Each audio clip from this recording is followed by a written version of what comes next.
no solamente por ahora, sino para siempre. Usted y su ejemplo contará con este soldado y con este pueblo.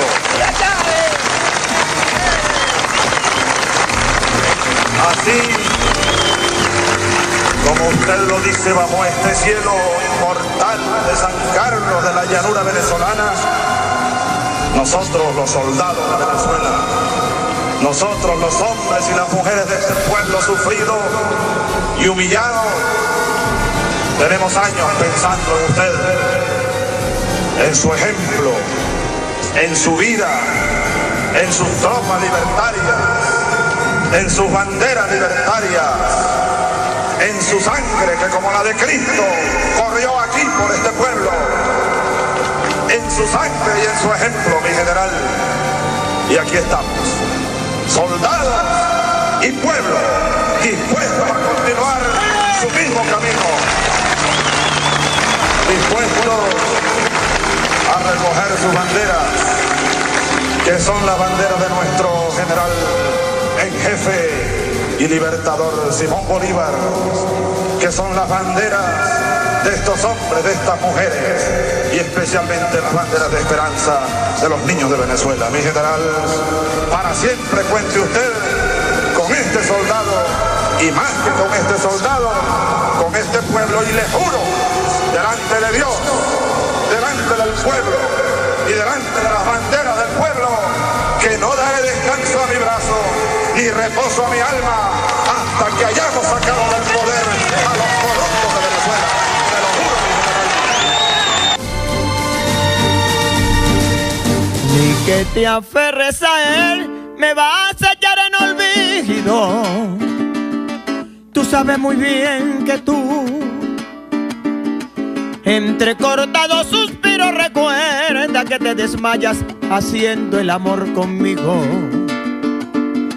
Ni que te aferres a él, me vas a echar en olvido.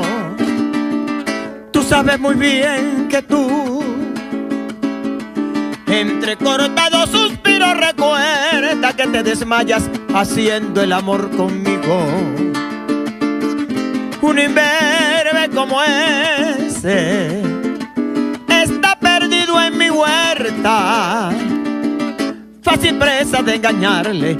Fíngele que quedas yerta mientras tú piensas en mí, notando la diferencia. Un imberbe como ese está perdido en mi huerta, fácil presa de engañarle. Fíngele que quedas yerta mientras tú piensas en mí, notando la diferencia.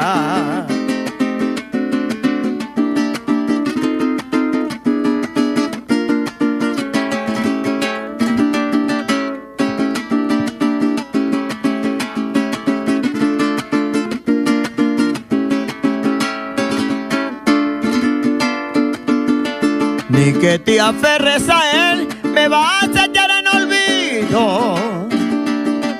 Tú sabes muy bien que somos como el clavo y el martillo, yo para ti indispensable para alcanzar tu delirio. Ni que te aferres a él, me vas a echar en olvido. Tú sabes muy bien que somos como el clavo y el martillo, yo para ti indispensable para alcanzar tu delirio. Un imberbe como ese está en mi huerta perdido, fácil presa de engañarle. No sabrá que estás conmigo cuando se encuentre a tu lado y yo en tus cinco sentidos. Un imberbe como ese está en mi huerta perdido, fácil presa de engañarle. No sabrás que estás conmigo cuando se encuentre a tu lado y yo en tus cinco sentidos.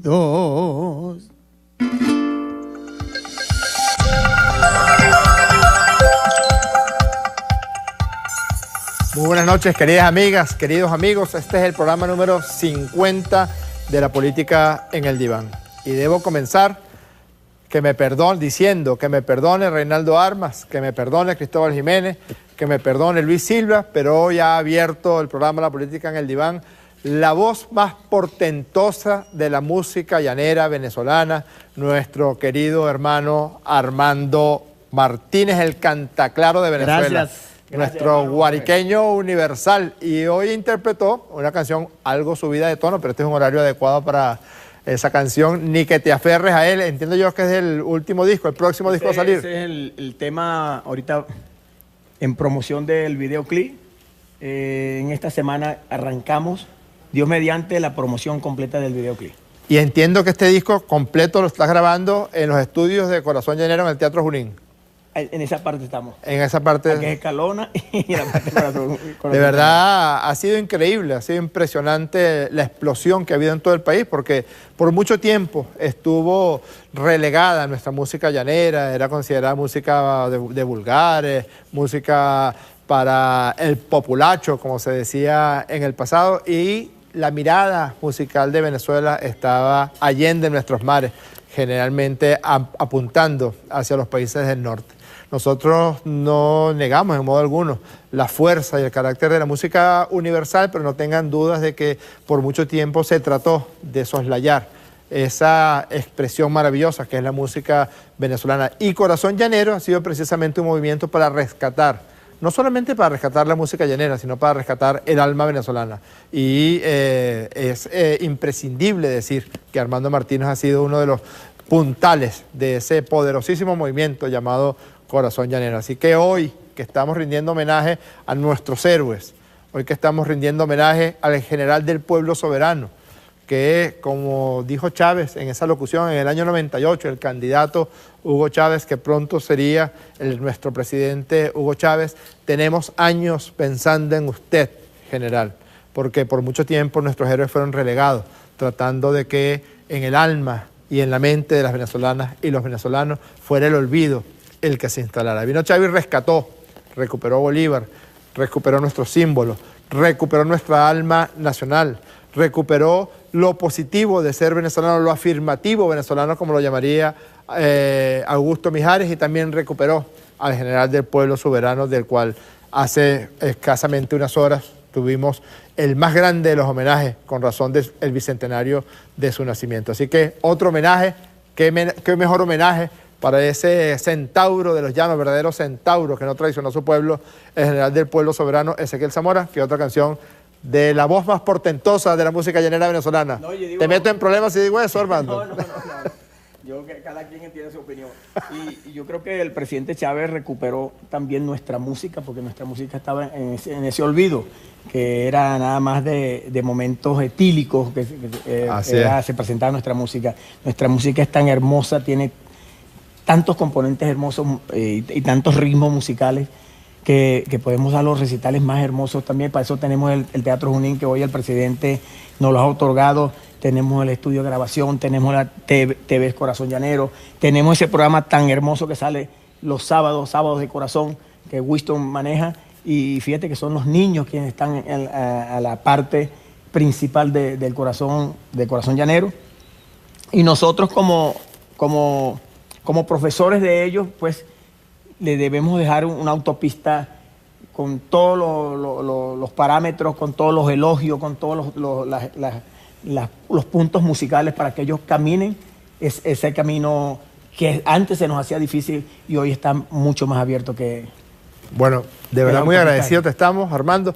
Va a cantarnos otra canción y me voy a meter en problemas porque la versión de esta canción que va a cantar Armando Martínez se la había escuchado yo antes de manera magistralmente interpretada por Jesús Sevillano, pero escuchándote en el ensayo de esta canción Pasillaneando, me atrevo a decir que la versión del señor Armando Martínez es mejor. Vaya, canta claro, suéltese. La luna en el sendero me iluminaba y en el fondo del caño se reflejaba, recordándome sus ojos que me miraban de aquella nota triste de tu canción. Titilar de cocuyos que van dejando impresión de mechuzos agonizando, chubasco que en la noche va despertando de tu sueño a lucero madrugador. Llanero que amanece pasillaneando el lomo del caballo, caracoleando rebaños de ganados que van pasando, como pasan las horas junto al recuerdo con la ilusión. Llanero que amanece pasillaneando el lomo del caballo, caracoleando rebaños de ganados que van pasando, como pasan las horas junto al recuerdo con la ilusión. ¡Épale!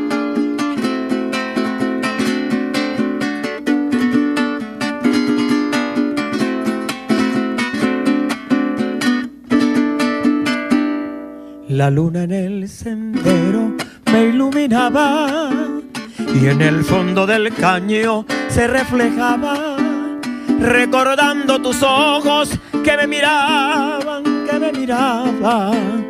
de aquella nota triste de tu canción.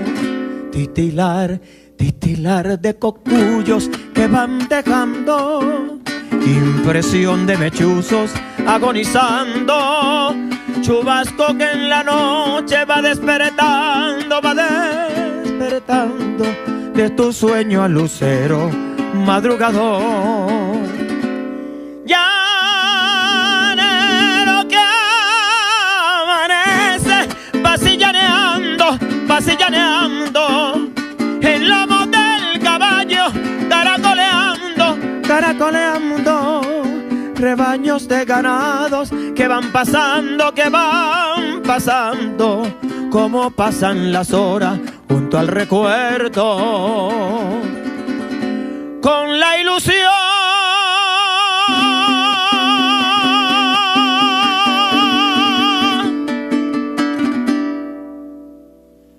De nuevo gracias a nuestro cantaclaro del llano, a nuestro Armando Martínez, por haber venido el día de hoy. Hoy vamos a afincarnos en lo afirmativo, en el entusiasmo que sentimos en nuestras almas de ser venezolanas y de ser venezolanos, porque los últimos ataques de esa derecha artera, de esos sectores que quisieran, aunque sea hecha trizas, volverse a hacer con el poder de nuestra patria, en nuestra patria Venezuela, quién sabe con qué oscuros intereses.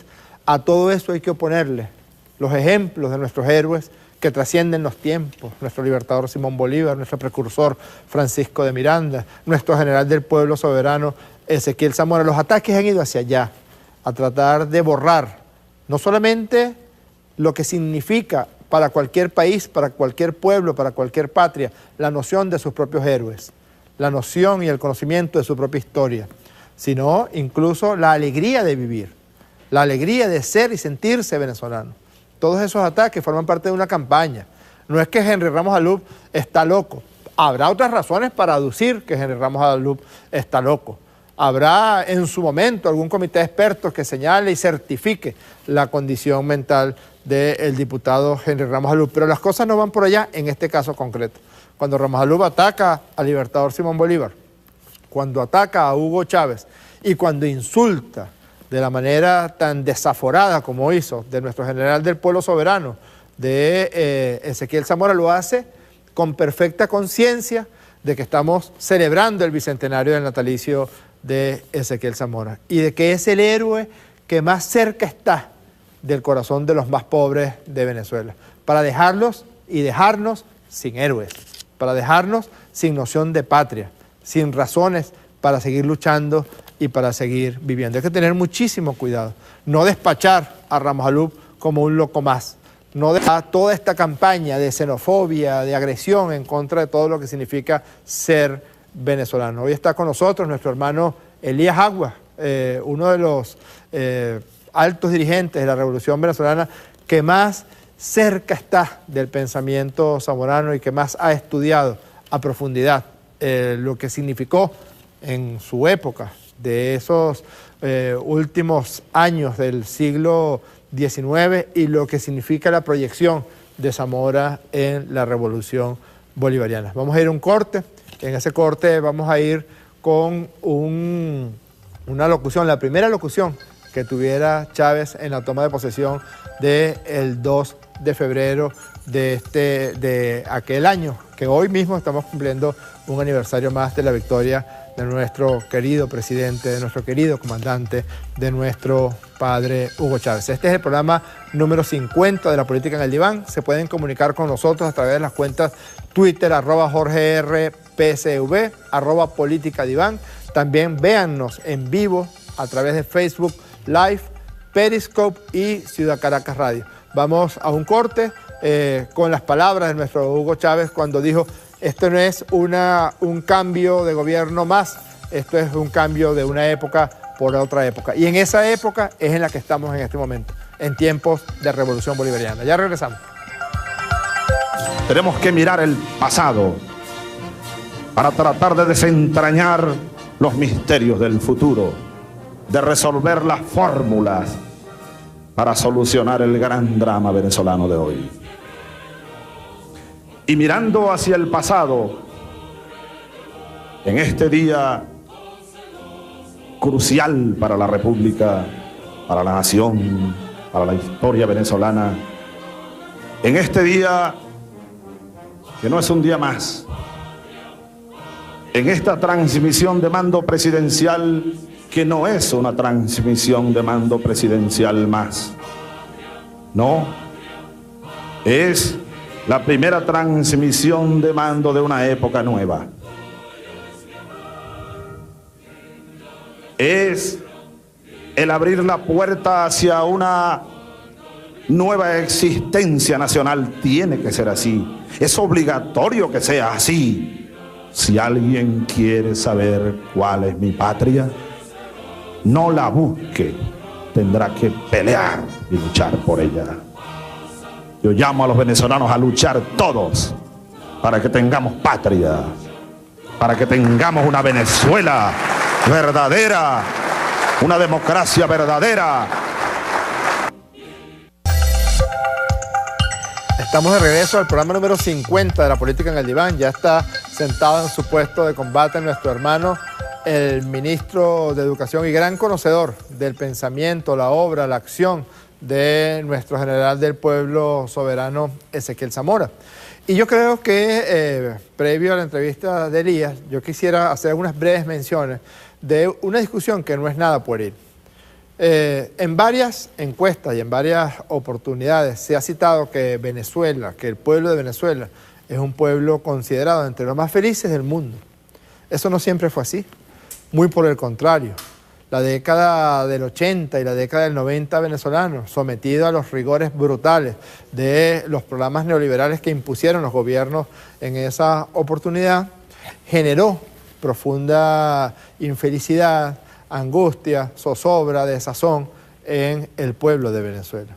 Y justamente la felicidad es la herramienta, el combustible a través del cual los pueblos avanzan hacia la construcción de su futuro. Recientemente acaba de descubrirse que hay algunos elementos, algunos rasgos cruciales que se han detectado para promover y procurar la felicidad, y esos rasgos tienen mucho que ver con el ser de las venezolanas y de los venezolanos.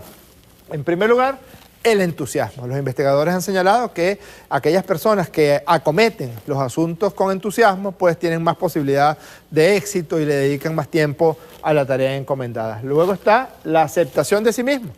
Los venezolanos tenemos una característica que no solamente nos aceptamos, sino a veces somos humorísticos acerca de nuestra propia condición, de nuestros propios defectos, de nuestras propias virtudes. La laboriosidad, esa era una de las cosas que decían muchísimo. No sé si ustedes recuerdan, una vez mostramos aquí un video de una señora llamada Beatriz de Majo, que en Televen le decía a un actor y locutor afrodescendiente, como somos todos nosotros, y le decía: es que ustedes, los venezolanos, son demasiado vagos.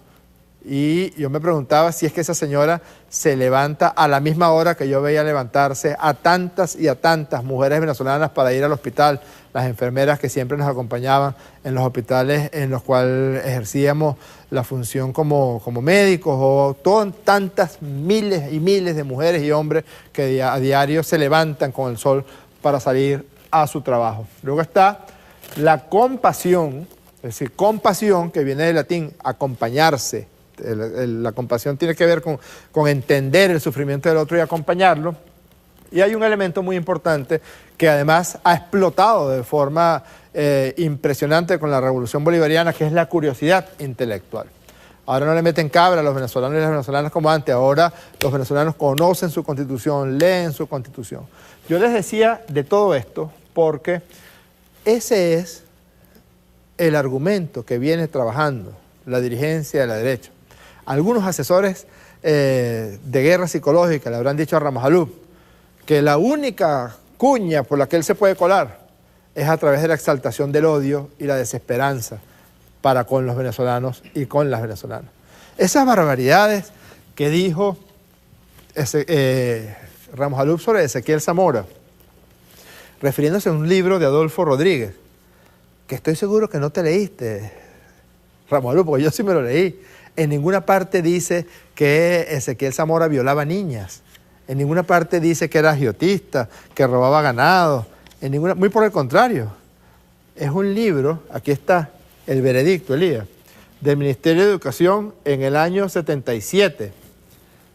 El jurado de Ramón J. Velázquez, Mario Briceño Peroso y de Armachiti, que es otro historiador venezolano, donde reconocen y premian esta biografía que hiciera de Ezequiel Zamora Adolfo Rodríguez. Volviste a mentir, pero mentiste para agredir el ser venezolano, las virtudes más importantes que tenemos los venezolanos y que tenemos las venezolanas. Y tiene que ver mucho con un concepto que acuñó alguna vez el pensador psicoanalista, psicodinámico, Carl Gustav Jung, que se refería a los arquetipos. ¿Qué es un arquetipo? Un arquetipo es una especie de modelo a través de los cuales los seres humanos nos desenvolvemos, nos desplazamos en nuestra personalidad, en nuestra forma de ser. Jung describió una serie de arquetipos. Usted es un arquetipo más hacia la sabiduría, o más hacia el heroísmo, o más hacia la introspección, o más hacia lo intelectual. Es decir, hay tantos arquetipos como culturas haya en la humanidad. Y hay un arquetipo que es muy importante, que es el arquetipo del héroe. Y ese arquetipo del héroe se refiere principalmente a una persona, mitológica o no, es decir, creada por la ficción o no, que reúne las condiciones más elevadas de un grupo de seres humanos de una determinada población. Cuando nosotros hablamos de nuestros héroes y le rendimos homenaje a nuestros héroes, le estamos rindiendo homenaje a nuestro ser como país, como patria, como comunidad. Cuando hablamos del libertador Simón Bolívar y Ramos Alub lo insulta, nosotros lo que queremos es levantar el ejemplo excelso que significa el único hombre que salió de las fronteras de su país para liberar a otras naciones y no para subyugarlo. Cuando hablamos de llevar al Panteón Nacional a nuestro Fabricio Ojeda, lo que estamos es reivindicando la lucha, el martirio de decenas, de centenas, de miles de jóvenes asesinados por esos gobiernos de la Cuarta República. Por eso era tan común, tan frecuente, por eso era una práctica tan sencilla para los gobiernos de la Cuarta República recurrir a la tortura, porque la tortura, el asesinato, no es solamente la tortura para arrancarle una información, como decía Sartre, a una persona, para arrancarle una información, en este caso a un revolucionario. No, la tortura lo que procura es humillar al ser humano. El torturador procura la humillación del torturado para llevarlo a una condición de no humano. Es decir, el torturador no le arranca la confesión, porque lo más importante sea la confesión. Lo más importante es que al confesar, el torturado cae abatido, cae humillado por la acción brutal del torturador. En una especie de metáfora, podríamos señalar que esa es la intención de Ramos Alub. Cuando insulta de esa manera, lo que procura es que nosotros nos inundemos de todos los sentimientos negativos, de la xenofobia, del odio, del racismo. Miren un artículo brevemente y luego empezamos a conversar con Elías, que hoy publica Sartre, que hoy publica Arle Herrera. Arle está feliz de que lo haya comparado con Sartre. Pero bueno, es uno de nuestros cronistas más importantes, por no decir el más importante en Venezuela en este momento. Se llama Contra la Raíz. La derecha ataca las raíces bolivarianas. En The Washington Post comparan a Trump con un Bolívar populista. El sheriff de AD arremete contra Zamora como si el general del pueblo soberano estuviera a punto de asaltar la casa del partido. Guillermo Morón se atrevió a llamar barragana a Manuelita Sáenz, cuando como director de la Academia de la Historia le organizaba homenajes a Ibáñez y a Lucinchi. Y Ramos Alú fue dirigente de Acción Democrática durante el gobierno de Lucinchi y luego el gobierno de Carlos Andrés Pérez, porque era uno de los lamezuelas más connotados de Blanca Ibáñez. De hecho, decía, porque lo sé, Ramos Alú, porque me lo contó una persona que estaba en el CNDD junto contigo, decía, a mí no me pueden hacer nada porque yo soy de Blanca Ibáñez. Es decir, que él era propiedad de Blanca Ibáñez.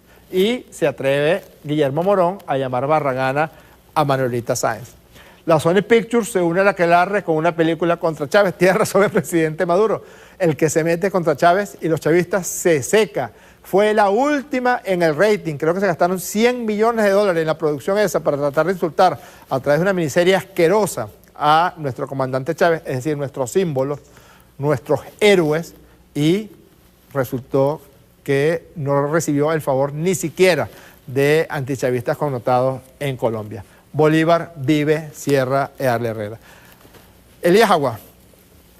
Jorge Rodríguez. ¿Cuál es la razón para que en estos tiempos, en este inicio del siglo XXI, un personaje de la política como Ramos Alú se atreva a insultar de esa manera brutal y a mentir? Porque yo invito, este es un libro que además está en la Biblioteca Nacional, a que se lean el libro que según Ramos Alú refiere a Zamora como un ladrón, como un cuatrero, como un violador. Mira, en primer lugar, yo creo que sin disputarte el oficio de psiquiatra, yo me he puesto a pensar mucho, ¿no? Este año pasado que me tocó coexistir ahí en el Parlamento y observando desde su expresión del Bolívar amulatado, la manera como él se refiere al pueblo, ¿no? Incluso como insultó a una señora de Acción Democrática que llevaron a las barras un día y le gritó pata en el suelo, no sé cuánto. Yo creo que ahí hay algo mucho de autovergüenza, de endorracismo, viendo su parentesco, ¿no? O sea, yo respeto mucho a todas las familias europeas, pero ciertamente algunas familias europeas están o vinieron influidas mucho por el contexto del fascismo que les tocó vivir, ¿no? Y yo creo que él, siendo de origen sirio-libanés, como es mi caso, ¿no?, amulatado como es, ¿no?, le ha tocado como construirse una falsa identidad. Una fachada de oligarca. Una fachada de oligarca, ¿no? Pero bueno, más allá de sus problemas y complejidades psicológicas, creo que en el fondo Zamora es una punta de lanza a todo lo que ellos representan como traición al ideal de Bolívar, como constructores de una sociedad de desigualdad, ¿no?, como generadores de una política de represión y desconocimiento al pueblo, que es todo lo que origina el alzamiento de Zamora, ¿no? Este tema de que Zamora era violador, por ejemplo, y he visto varios twitters de mayameros, etcétera, a un violador. Violadores eran los terratenientes que, amparados en el supuesto derecho de pernada, violaban a las hijas de los peones, ¿no?, de sus trabajadores, de los esclavos, bueno, cuando les daba la gana. Era el derecho de ser el primer hombre que tenían eso. Y además del saqueo a las pocas propiedades, la expropiación de las tierras. Zamora, por el contrario, al igual que Chávez, logra contener una gran rabia social, producto de esas humillaciones, de esas violaciones, de los terratenientes, de las oligarquías, y la convierte en causa política, ¿no? Se me parece mucho a Chávez. Si comparamos el 27 de febrero de 1989 y la bomba social que aún sigue latente en la sociedad venezolana, tú y yo la conocemos, pues la vivimos a diario, que solo se contiene porque hay un proyecto político que lo expresa y un liderazgo que lo expresa ahora en la persona de Nicolás Maduro. Se puede leer como una provocación a esa bomba social, lo de Ramos Alub, lo de Alba. Lo que tú decías, alguien le vendió a él la tesis, alguien convenció a una parte de la dirigencia, especialmente después del año 2006, que para ganarle a Chávez había que parecerse a Chávez y había que copiar el discurso del chavismo.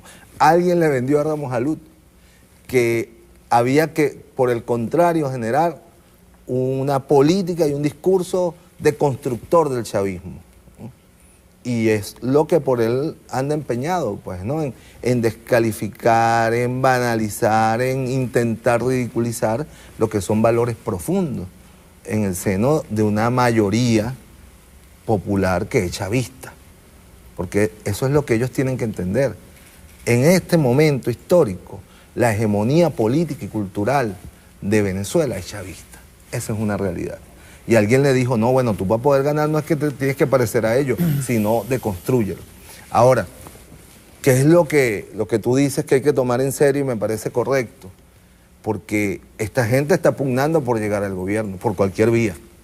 Imaginemos un momento que por un accidente de la historia llegaran a arrebatarle el poder al pueblo que Chávez hace 18 años coronó cuando entramos a Miraflores con él. ¿Cuál sería? Ya no sería discurso, sería práctica de genocidio, de exterminio, de negación a lo que ellos llaman amulatados, salvajes, hordas, etc. Ahora eso ya no es posible, como no fue posible en aquella época. Se levantó un pueblo y aquí se levantaría 100 veces más que lo que se levantó cuando salió. ¿Sabes, Elías? Hace poco estaba leyendo artículos de opinión de la Alemania y también una reseña, digamos, de la vida de los tiempos de la Alemania pre-nazi, no tanto pre-nazi, porque ya empezaba a aparecer en el horizonte de la política alemana Hitler con todas sus expresiones. No es que Hitler se volvió genocida, xenófobo, racista, loco, después que fue canciller del Tercer Reich. Su propuesta de gobierno fue la que llevó a cabo. Y muchos intelectuales alemanes, sobre todo intelectuales de izquierda, decían que era completamente imposible que un loco como Hitler accediera al poder. Yo creo que hay que tener mucho cuidado porque ese es un discurso que había dirigido hacia ese sector de la población que ellos enfermaron de odio y que además son como una especie de durmientes que están listos para responder a cualquier llamado que se le haga a la confrontación, a la violencia, a la muerte, pero que también promueve que lo que le resulta más caro al pueblo de Venezuela, que es su identidad, que son sus héroes, que es su música, que es su vida, pues termine resultando como si fueran una serie de cuatreros, de asesinos, de violadores.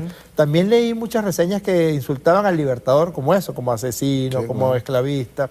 Y bueno, ahorita esta serie contra nuestro comandante Chávez, no solamente plagada de mentiras, sino que son un plan urdido para agredir la identidad del pueblo de Venezuela. No, y la capacidad, Jorge, que tienen de construir de hombres buenos, convertirlos en unos monstruos. Porque si algo caracteriza a la figura de Ezequiel Zamora es la bondad. Desde pequeño, primero fue educado en valores. Su madre era una madre maestra católica, daba clases en la parroquia de Villa de Cura. Paula Correa Rodríguez, ¿no? Luego es cultivado por ella el amor a la patria, a los seres humanos, a la naturaleza. Él se convierte en un comerciante. Un padre que se inmoló en la independencia y que la madre le transmitió esa carga histórica al muchacho, ¿no? Luego, como comerciante, él le toca recorrer, él se mueve entre Villa de Cura, el norte de Guárico, hasta Calabozo, comprando ganado y lo llevaba hasta Caracas. Entonces él va viendo toda la realidad de cómo vive la oligarquía y los libertadores que habían traicionado el proyecto de la independencia y lo que estaba pasando en el llano, cómo le quitaban las tierras ¿Qué contexto a los soldados encontró? libertadores, etc. Eso, una situación explosiva, social, claro, económica. él cuando va a comprar el ganado se encuentra a los peones que le cuentan cómo violan a sus hijas, los dueños de las haciendas, ¿no? Se encuentra a los soldados libertadores deambulando porque les quitaron las tierras, ¿no? Páez y todo la nueva élite oligárquica que se conformó, y eso va generando en él una gran preocupación. Se mete en el Partido Liberal y es cuando se produce el fraude contra Antonio Leocadio Guzmán. Y es allí donde Zamora, en el año 46, asume la primera insurrección. Pero después hay otros elementos de bondad. Tú que eres psiquiatra y conocedor de la historia. Zamora se casa, y en aquel contexto, ¿no?, con todo el respeto a las viudas, pero en aquel contexto prácticamente una viuda era imposible que lograra contraer matrimonio nuevamente. Zamora se casa con una viuda, que es la hermana de Falcón, asume la crianza de los hijos de ella. Eso te da cuenta de un hombre de valores, de familia, ¿no? No se insurrecciona, a pesar de que él ya es consciente de que los monagas traicionaron el proyecto de cambio que ofrecieron cuando desplazaron a Páez, porque siempre lo dijo, yo no puedo rebelarme contra quienes me salvaron la vida, porque él tenía pena de muerte por José Antonio Páez. Y fue conmutada esa pena de muerte por José Gregorio, creo. Por José Gregorio Monagas. Gobernaron José Tadeo, José Gregorio. Él esperó hasta que derrocaran, creo que a José Gregorio Monagas, que fue el último, que lo derroca Castro, no Fidel Castro ni Cipriano, Julián Castro. Y es donde entonces él dice, llegó la hora. Estoy liberado de cualquier compromiso. O sea, hay un conjunto de valores, lealtad, agradecimiento, familia, sensibilidad, patria. Es un hombre bueno. Y él encausa, por el contrario, lo que ya era una explosión social en todo el país. Porque los campesinos comenzaron a rebelarse, los esclavos, los indígenas, ¿no? Y a asesinar a los dueños que los humillaban. O sea, hubo un 27 de febrero pre-Zamora, así como un 27 de febrero pre-Chávez. Y es Zamora el que le da el cauce político. E incluso disciplina a ese pueblo que estaba desatado en su furia. Pues imagínate tú que te violen las hijas, que te quiten las tierras, que te traicionen la independencia. La independencia. A eso me iba a referir, esa ruptura, qué difícil debió haber sido. Zamora, en una muestra, por ejemplo, de que Zamora se oponía a lo que lo acusan, es que termina fusilando a Martín Espinosa, uno de sus más destacados combatientes. Pero era un hombre que traía un resentimiento muy grande, porque delante de él violaron a sus hijas y a su esposa y las mataron el ejército oligarca. Y este hombre hizo de la venganza una práctica común, ciertamente violaba, saqueaba, y Zamora lo fusila en un samán allá. Y le perdonó la vida a Páez cuando el pueblo le pedía que lo fusilara. En Maracay, a Páez, cuando él lo trae preso después de la derrota de Araguato, eso fue ya antes, en Maracay iban a linchar a Páez, el pueblo se lanzó a lincharlo, porque era lo que te decía, imagínate tú lo que significaba para ese pueblo. Ver a José Antonio Páez, como decía el presidente Nicolás Maduro, el segundo líder de la independencia, convertido en un terrateniente, en el que dirigía a las tropas para matarlos, para violar a sus hijas, etc. Y Zamora, un joven, pues, hijo de un combatiente muerto en la batalla de Carabobo, quizás bajo las órdenes de Páez, tener que decidir enfrentarse al héroe de la independencia, José Antonio Páez, ¿no? Un gesto de valentía moral, ideológica, ética. De manera que Zamora, no porque queramos idealizarlo, sino ahí está todo un perfil psicológico, una conducta de vida que indica que Zamora era un hombre de valores, un hombre bueno, y que por el contrario intentó detener aquella locura que la oligarquía había desatado contra el pueblo y que había generado una reacción. Y tanto es así que la parte más dura de la guerra federal, de la llamada guerra federal, es después de la muerte de Zamora. Porque otra vez el pueblo vuelve a quedar sin un líder con la autoridad moral de Zamora. Y se despierta una ferocidad tremenda. Ahí es la etapa más dura y cruenta de la guerra federal, donde se producen violaciones en masa, asesinatos en masa, porque el pueblo quedó sin líder y quedó desesperado. Y finalmente Páez se da cuenta, bueno, la oligarquía desesperada intenta muchas cosas. Uno de ellos es que ofrecen el Esequibo, ¿no? Y eso está allí, ofrecen el Esequibo a cambio de que Inglaterra intervenga para sofocar, la expresión que usan es la salvajada que está ocurriendo en las Venezuela. turbas. Las turbas, ¿no? Y José Antonio Páez se opone y dice, entonces le dicen, bueno, asuma usted el comando del ejército. José Antonio Páez se da cuenta que no va a poder y finalmente crea las condiciones para la cooptación de la dirigencia de la revolución, que eran Falcón y Guzmán, que habían quedado, que eran unos tipos débiles, moral, ideológicamente, y cobardones, además. O sea que necesitaban también salir de Zamora. Correcto. Se convirtió en un también. estorbo Zamora para ellos. Y entonces cuando hacen el pacto de Coche, De está firmado ahí, en estos días visité la casa donde lo firmaron, en Fuerte Tiuna está, nunca sabía, y me llevó un amigo, compañero oficial. Y bueno, esa es la historia, pues, pero con todo esto que te quiero decir, que Zamora resume las condiciones de un hombre de valores, de un hombre bondadoso, bien distante del criminal, bandolero, violador que imponer esto. La traición a Zamora, así como fue traicionado Bolívar. Nosotros tenemos la fortuna de vivir en una época histórica donde nuestro último gran héroe, yo lo digo sin ningún tipo de ambaje, el gran héroe del siglo XVIII y XIX venezolano fue nuestro libertador Simón Bolívar, el gran héroe además universal. El gran héroe para combatir la traición a la que fue sometida el pueblo de Venezuela por sus propios libertadores, por Páez, por Monagas, etcétera, fue Ezequiel Zamora. Y el gran héroe de finales del siglo XX y siglo XXI fue Hugo Chávez. Pero una característica interesante es que Hugo Chávez no fue ni será traicionado ni por su pueblo ni por quienes luchamos a su lado.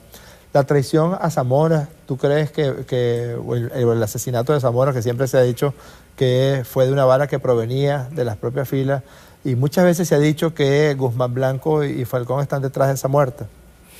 Mira, hay elementos, hay una carta de Falcón a Cipriano Castro, porque además fíjate que lo que sucede, Zamora esperando, porque él reconocía como jefe a Falcón y esperando que Falcón no tomaba decisiones, él toma la iniciativa y ocupa a Venezuela por Coro, ¿no?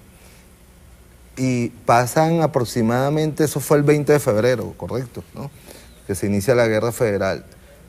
Y Falcón, él le pide a Falcón que se venga. Falcón estaba en la isla de San Tomás y Guzmán Blanco también en otra de las islas del Caribe.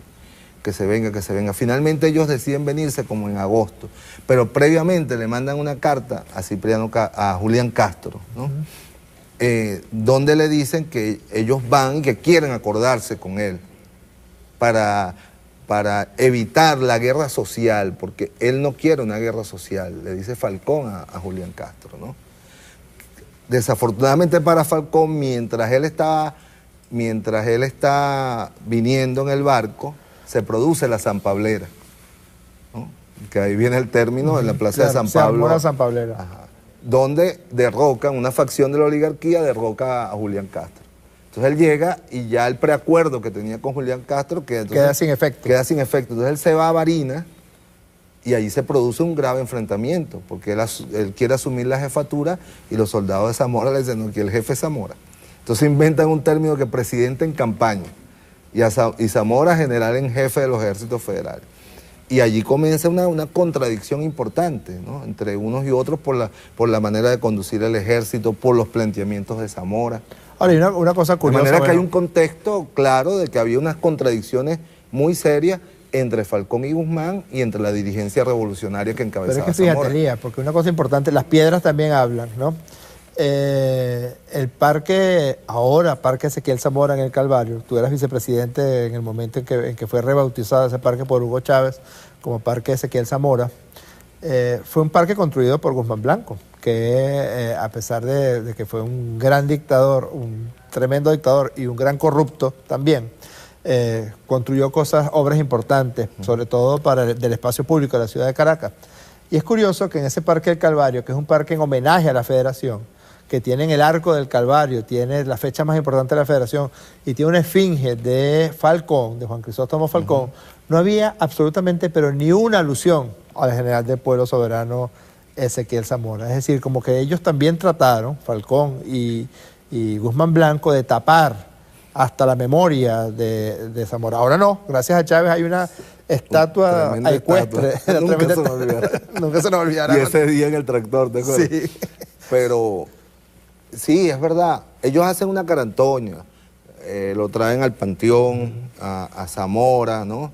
Reivindican a algunos de los generales, pero había una piedrita en el zapato que se llamaba Paula Correa, que nunca dejó de denunciar que a su hijo lo habían asesinado, ¿no?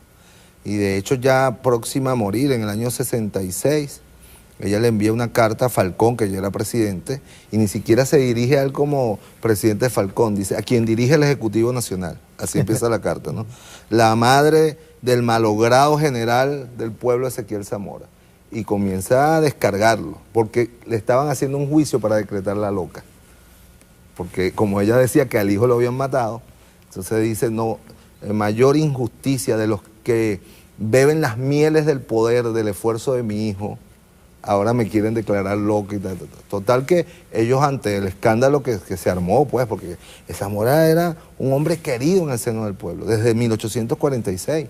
Mira, es que su vida es muy paralela con lo de Chávez.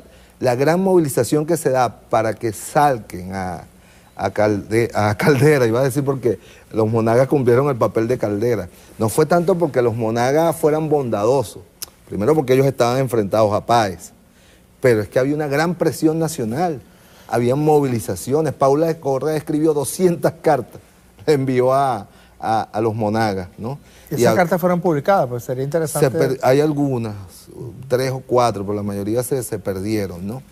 En ese momento, en medio de una guerra, además, se perdieron muchos papeles y todo eso. De Zamora, por ejemplo, hay quienes le niegan su carácter de ideólogo, de político, ¿no?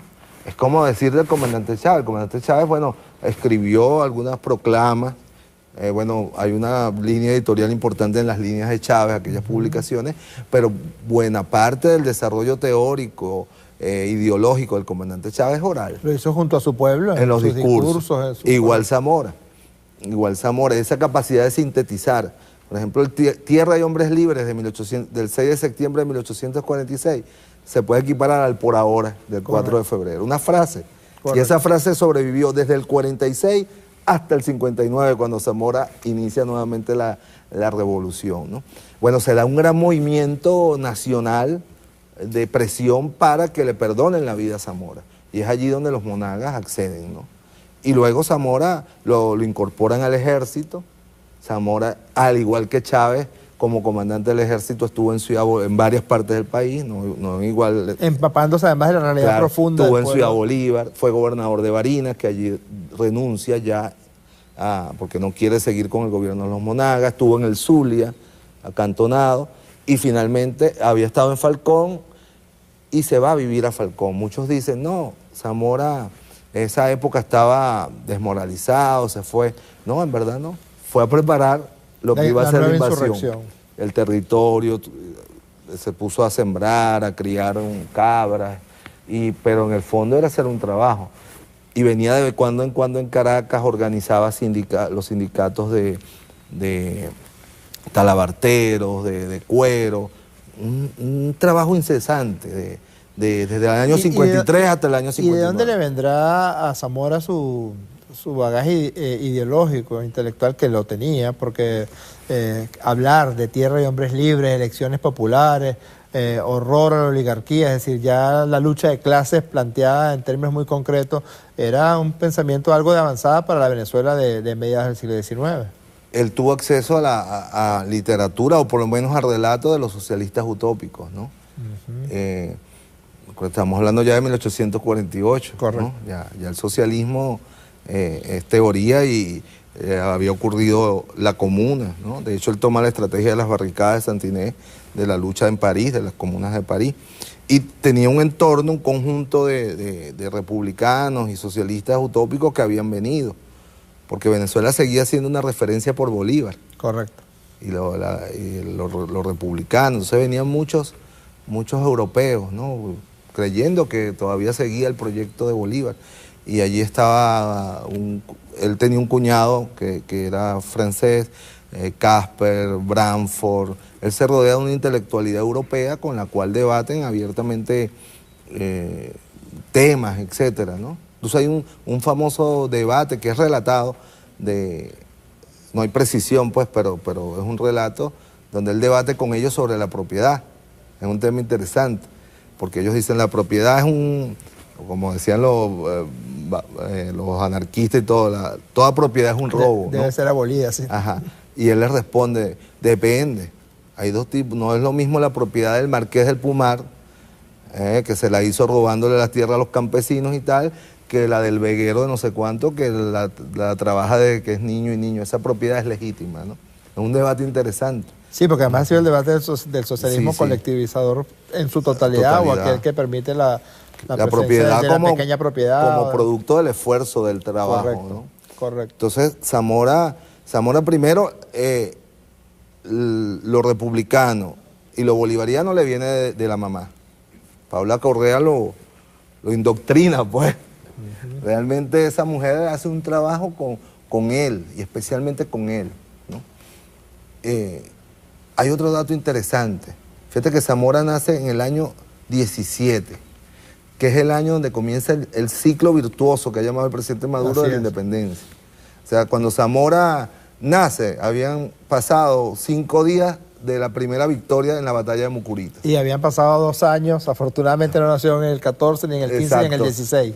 Cuando se perdió la República, ¿no? Correcto. Entonces, Zamora nace en el contexto donde comienza a nacer otra vez de nuevo la República, que va a culminar con el Congreso de Angostura en 1819 y después la campaña del sur y la independencia de todo el continente, ¿no? Elías, eso es muy importante porque además, justamente de eso hablábamos hoy en el programa, cómo llamarlo, los sentimientos colectivos o los entusiasmos compartidos generan un avance más acelerado de un proceso. Sería muy mezquino no reconocer a la Revolución Bolivariana los profundos avances que se han tenido en materia social, política, económica, intelectual, cultural, en escasos 17, 18 años de Revolución Bolivariana. Yo quería preguntarte para cerrar, ¿por qué será que a 200 años de su nacimiento le tienen estos sectores de la derecha tanto miedo a Ezequiel Zamora? Porque no solamente fue Ramos Alup, también Chuo Torrealba interrumpió su preaviso por insultar a Zamora hace unas horas. Inventando que Zamora era un esclavista. Zamora era un comerciante. Zamora no tenía tierras por lo demás. Zamora era un comerciante de ganado. Iba, compraba ganado, vendía en su pulpería y muchas otras cosas y traía ganado a Caracas como parte de su negocio. Él era un comerciante, por lo tanto no tenía tierras, ni hacienda, ni tenía esclavos, pues, ¿no? De manera que bueno, hay una copla de Zamora, ayer la recuperaron. Allá en Cuba fue muy bonito, Jorge. El pueblo lo asumió como una fiesta, de verdad, como que era un cumpleaños. Correcto. La gente estaba en las calles, en las plazas, había como una alegría contagiante en el pueblo, ¿no? Pero hay una copla que cantaron ayer unos arpistas tulleros, que es una copla que viene de esa época, que dice, no te la voy a cantar porque yo no canto, como te pasó a ti cuando fuiste una vez a hacerle la suplencia al comandante Chávez, y comenzó la gente, canta. No, sí, yo no canto, no, gente. Esos partos que le tocaba a uno cuando el presidente Chávez no podía ir y no tenía pero que dice algo como esto, ¿no? Tiembla el oligarca, se asusta y se azora al oír el nombre de Ezequiel Zamora, ¿no? Y ese odio que todavía lo hereda, bueno, lo expresa la frase del famoso cagatinta de la oligarquía, se me fue el nombre, el gordo que escribe, bendita sea la mano, bendita sea la bala que mató a Zamora. ¿Cómo que se llama ese gordo? Para rayarlo de una vez, que era la mezuela de... Se me fue, sí. Bueno, ya estamos cerrando, pero para que no se quede... Pero bueno, lo que te iba a decir que ellos todavía le tienen miedo a Zamora. Las oligarquías y los traidores le tienen miedo a Zamora.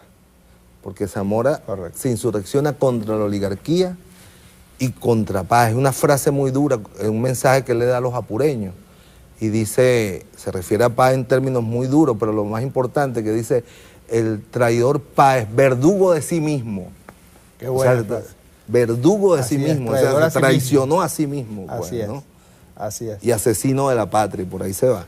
Bueno, para que no se quede en el tintero la anécdota del tractor de la que habló Elías Agua, eso fue el 3 de febrero del 2010. No, el 20 de febrero, el día de la federación. El día de la federación del, vamos a develarle del 2010, que iba a develarse la estatua ecuestre de Ezequiel Zamora, sustituyendo a la estatua que estaba allí de Cristóbal Colón, que la Cuarta República promovió homenajes a Cristóbal Colón por todo el territorio de la ciudad de Caracas. Y nosotros en Revolución nos dedicamos a quitar ese símbolo del imperialismo español aquí en la ciudad de Caracas, y en su lugar hicimos justicia en un parque dedicado a la Federación a Ezequiel Zamora, pero el comandante Chávez se empeñó ese día en subir manejando un tractor por todo el camino un poco enrevesado del Calvario, y Elías Agua, vicepresidente en esa época, y yo alcalde, íbamos en la parte de atrás del camión y Chávez arrancó metió primera de manera brusca, y bueno, nos fuimos hacia atrás Elías y yo. A mí me salvó la vida Reyes Reyes, yo no sé si contigo fue igual, pero a mí sí Reyes Reyes no me agarró. No me agarró a alguien, sí.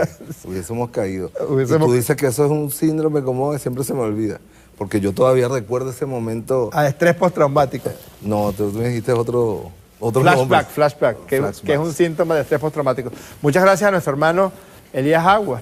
Además, ese acercamiento que él ha tenido personal a la figura del héroe Ezequiel Zamora nos ha permitido a muchos de nosotros conocer anécdotas que además tienen un profundo contenido ideológico para estos tiempos. Realmente es importante rescatar la historia, como decía Chávez en su alocución, con motivo de asumir la presidencia de la República, es beber del pasado para poder comprender los tiempos de construcción del futuro. Tenemos algunos tweets.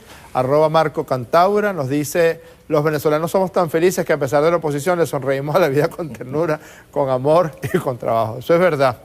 Pero fíjense cómo hay un sector que está completamente enferma de odio. La semana que viene vamos a hablar de eso, de un nuevo síndrome que están describiendo ahorita los psiquiatras, que se llama el síndrome del troll, que es ese personaje que odia por las redes sociales, que odia por Twitter, que odia por Facebook, que odia por Periscope, porque se la pasa toda la vida en Periscope, así lo han llamado, el síndrome del troll.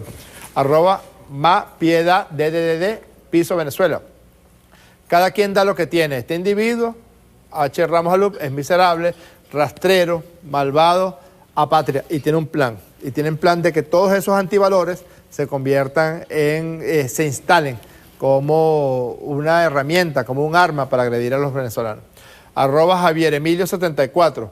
Si Luis Florido continúa con su viajadera, será contratado por Son Channel o hacerle compañía a Valentina Quintero. Ni Son Channel ni Valentina Quintero tienen la culpa de tanto despropósito. @Rarburrundanga. Alup se inunda solito en su miseria, los esclavos se acabaron con la revolución, el pueblo no agacha la cabeza y va de frente. @Eric Piso Fuenmayor. Extraordinario fue el comienzo llanero con el maestro Armando Martínez. Viva nuestra música venezolana, viva Zamora, viva Chávez, viva Fabricio Ojeda, viva el ejemplo de todos nuestros héroes, que lo llevaremos para siempre aquí, con nosotros y aquí, para seguir construyendo el futuro. Un gran abrazo, nos vemos el próximo jueves en La Política en el Diván. Gracias, Elías.